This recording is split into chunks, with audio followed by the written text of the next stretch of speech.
Okay, so in front of us we have an R9 390. This is the Sapphire Nitro. So anyways, recently I've been trying to cover cards that are not GTX 10 series cards. I've kind of made the mistake of hyper-focusing on them. If you have, let's say, a certain card that you want to see covered, let me know in the comments. Anyways, like all the broken cards that we get, we want to first start by checking for short on the base voltage rails. In particular, we want to check both 12 volts at the external A pins, and then 12 volts and 3.3 volts at the PCI Express slots. So, starting with 12 volts at this A pin, we want to check the bottom side of the fuse in case the fuse is blown. As you can see, we have a kilo ohm rising. Actually, I'm just going to go into continuity mode instead. Yep, normal. And then we want to check these two fuses on the bottom end to check the other 8 pin. Again, we're not sure. If you're wondering, these are 10 amp fuses. This particular model is an 0451010.mrl. I'm not sure what the model is for here, but you can just use this one here. I'll link in the description, of course. Now we want to check 12 volts at the PCI Express slot. So again, we want to check this here. And as you can see, this fuse here. But as you can see, we have a short. So we have 45 ohms. That's far too low for 12 volts. And if we check the other side of the fuse, well, nothing. So yes, we have a short. Now we want to check 3.3 volts. So to check 3.3 volts, we start. Oh, whoops.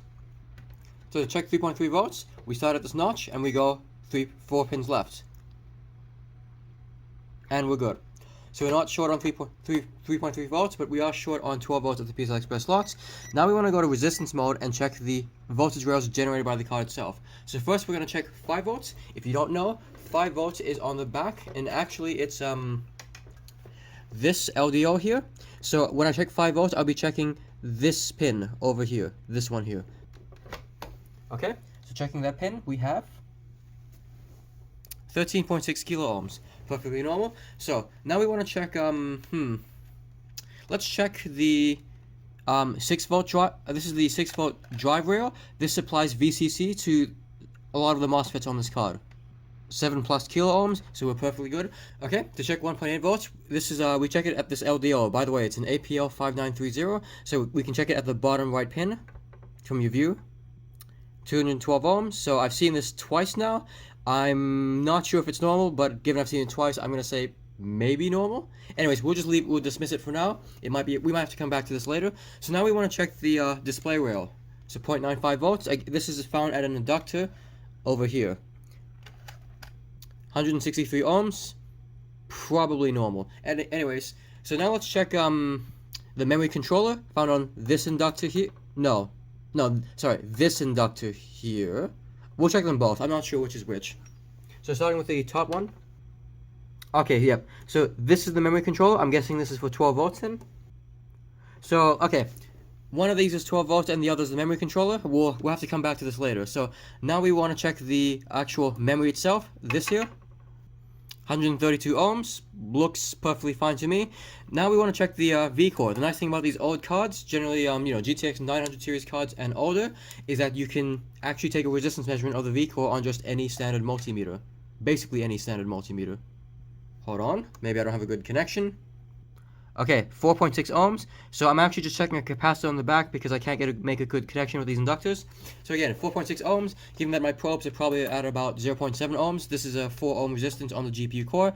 Again, this is about perfectly normal. So as you can see, our problem is that we have a short on the 12 volt rail on the PCI Express slots. So the thing you may notice that you may remember that we have let's check again.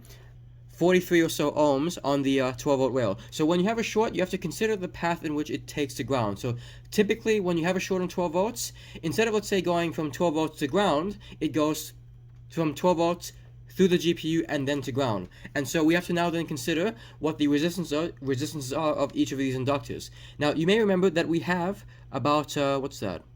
43? Yep, 43 ohms on the on the memory controller.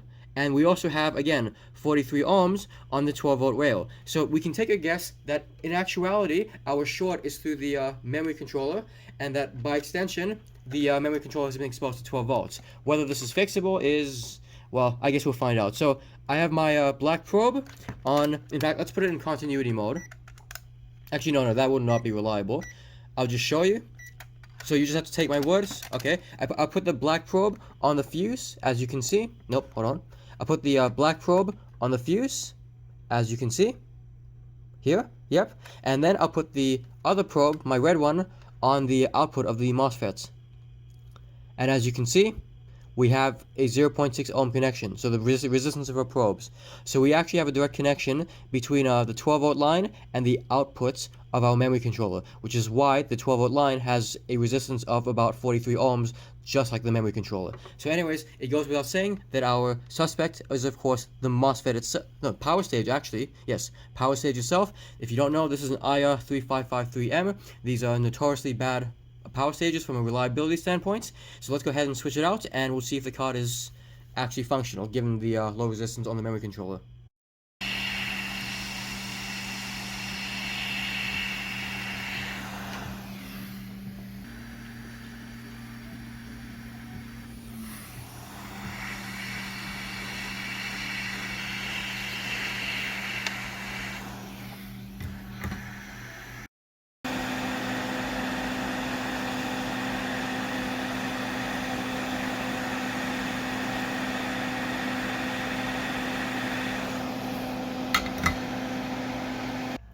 Okay, so as you saw, I replaced the memory controller MOSFET. Let's go ahead and check the resistance. 30 ohms, kind of low. But in either case, it's safe to boot. Let's go ahead and turn it on. I might not be able to get to the pulse screen. R9 300 series cards run very, very warm. I wouldn't be surprised if this thing overheated before it got to the pulse screen. And you know what? I'm going to turn it off. You know what? This is too warm. Anyways, let's just at least get a voltage reading, and then I'm going to put the cooler together, and we'll test it. So anyways, so let's just confirm all the voltages on this card. So we already know we have 12 volts here, we have 12 and 3, so let's just first confirm that this is 1.8 over here. And I should know that I'm talking about this particular rail here. So, again, turning it on. Or maybe it's not 1.8, no, it's 969, okay.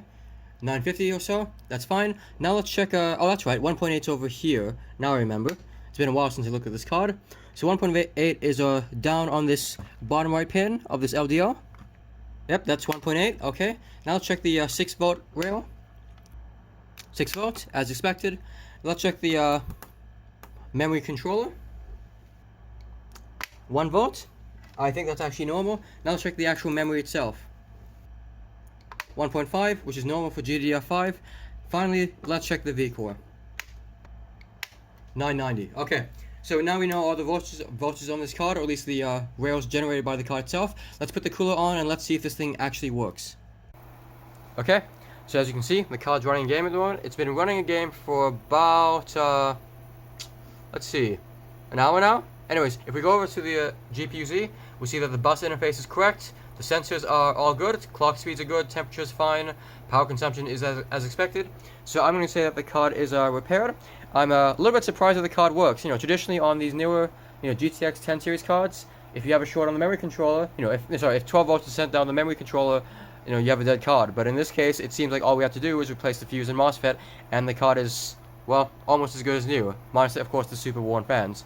But anyways, this is probably the only time I'll ever cover the R9 or R7 300 and 200 series cards. So, anyways, I do hope you learned something watching the video, and hopefully I'll see you in the next one.